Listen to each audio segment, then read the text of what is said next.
perjalanan hidup diteruskan.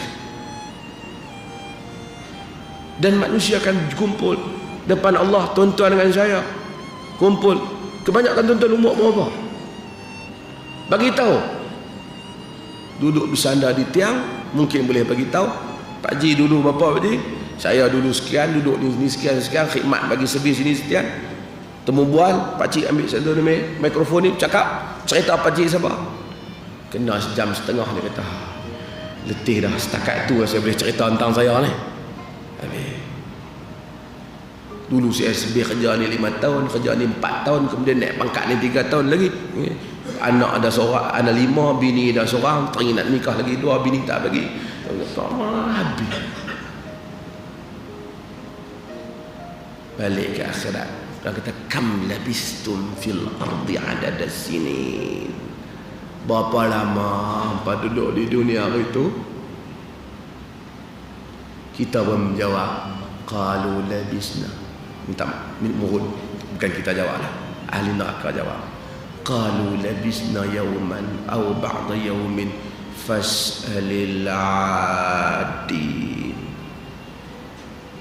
Mereka pun kata kami duduk dunia itu ni sehari ke ataupun setengah hari macam tu lah.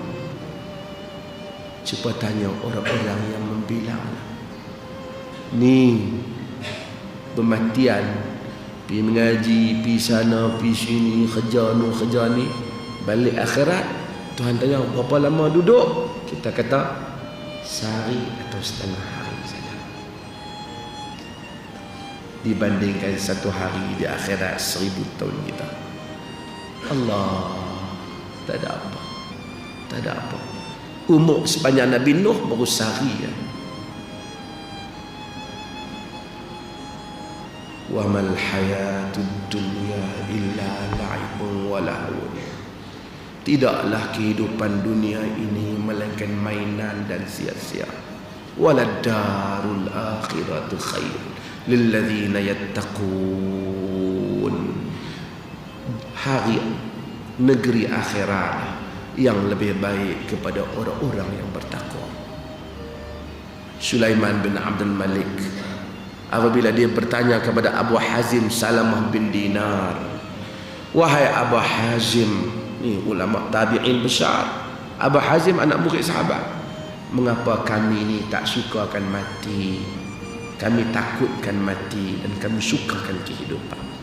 Kenapa kami semua takutkan mati? Kata Abu Hazim, li'annakum ammartum dunyakum wa kharabtum akhiratakum fatakrahuna al-khuruja minal baitil amil ila daril kharab. Karena kamu telah menghias, mengelokkan dunia kamu habis-habisan, dan kamu memburuk, merosakkan rumah akhirat kamu. Tentu kamu tak suka keluar daripada rumah cantik kepada rumah buruk.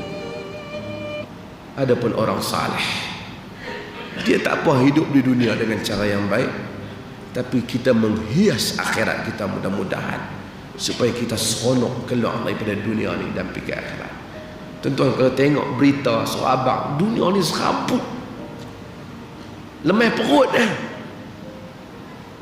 Kemana manusia nak nikmati kehidupan yang abadi, yang hakiki, yang tak ada gundah gelana dan tidak ada segala derita ini melainkan di sisi Allah.